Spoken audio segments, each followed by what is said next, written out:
Good morning! So, ang gagawin natin ngayon ay magluluto tayo ng carbonara ala simple.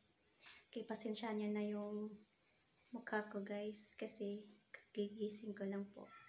So, ito na po, papakita ko na po yung mga ingredients.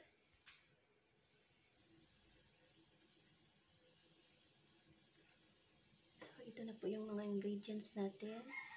Meron tayong sibuyas, bawang, tsaka yung secret ko na ingredients dahil wala tayong century tuna.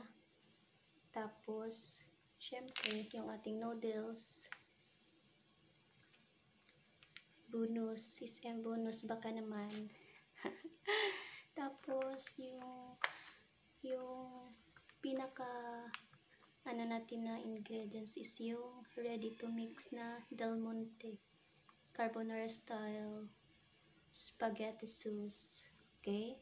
Del Monte baka naman. Kaya ang unang gagawin natin guys ay magpainit muna tayo ng tubig. Pinagpainit ako ng tubig guys at malapit na siyang kumulo, so ilalagay ko na yung spaghetti noodles natin.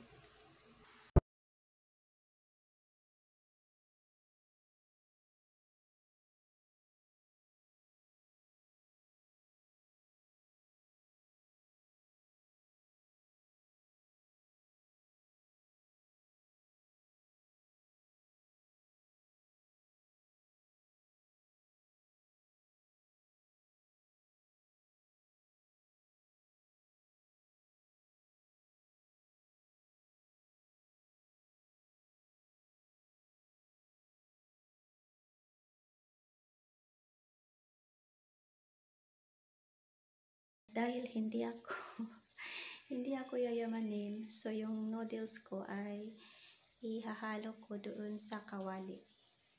Okay?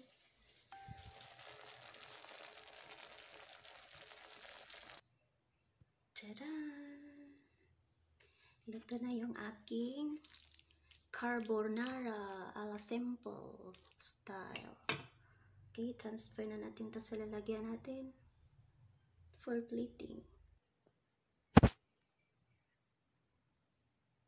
Ito na ang aking finished product. My own version of carbonara. Okay guys, salamat sa panonood. Bye-bye!